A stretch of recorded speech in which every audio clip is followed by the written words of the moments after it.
Comparing the original reference photo to my painting, I want to focus on the upper background above the grass, which is nearly black in the reference photo. Mine is more blue. I need it to be darker, but I don't want to lose the greenery above her head.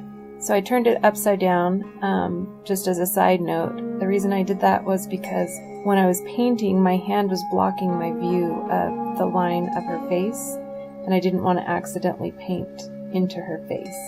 So turning it upside down gave me a better angle. But going back to my goal here in painting the background, I want it to be very dark, maybe the darkest part of the whole painting in that section of the background. I'm using Ultramarine blue and Cadmium Red to make my black. It's really a lot of Ultramarine blue and just a smidgen of Cadmium Red. And when I paint it very thinly, it still looks a little bit blue.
After 20 minutes, I realized that I missed the light leaves by her cheek, but I'm happy with everything else.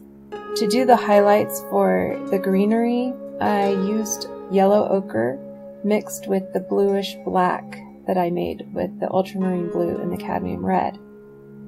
And I used those for some of the lighter parts of the leaves that I added in.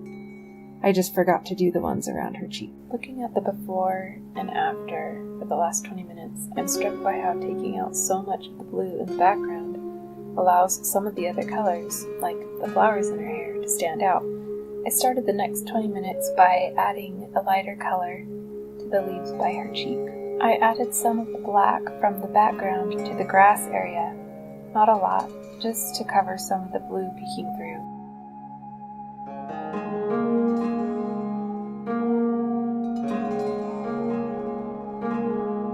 I didn't like how monotone the grass was looking, so I added some of the yellow ochre mix, along with some black mixture I made that had too much cadmium red. This actually solved one of my problems because the painting is actually a little bit out of balance, in my opinion. Her face is more towards the middle, where in the original photo it's a little bit more towards the left, so I had all that background showing, but by putting in some different colors in the grass, I feel like it adds just enough interest that I don't feel like I'm bothered by so much grass showing.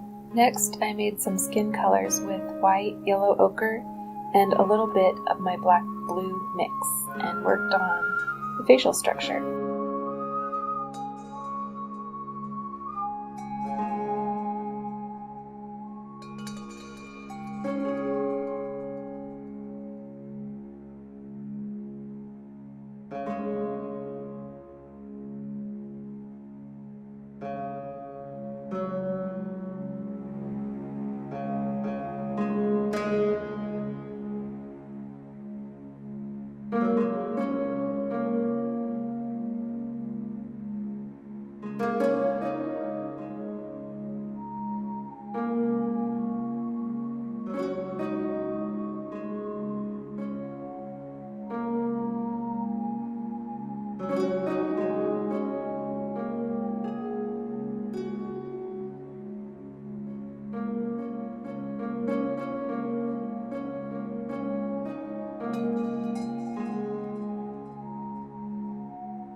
The nose was giving me such difficulty, as you can probably tell.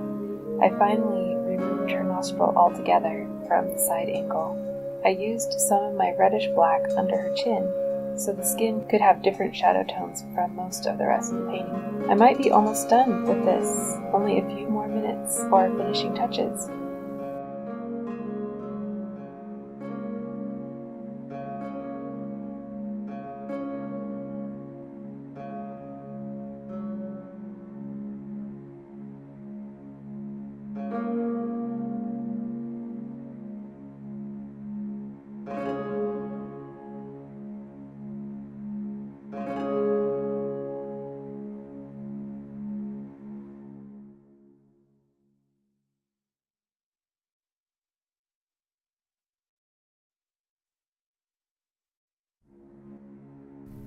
I got sucked into fussing with the nose more. While working on the mouth, I thought my initial end product looked snobby. I wasn't sure if I should try to fix it because it seemed I was more likely to make it worse rather than better. I took the risk and did like it better, but now the mouth looked too small. That's better than snobbish, so I stopped. I decided it's done. After the painting has cured a few months, I will varnish it, which will make the matte and glossy areas uniform in their luminance.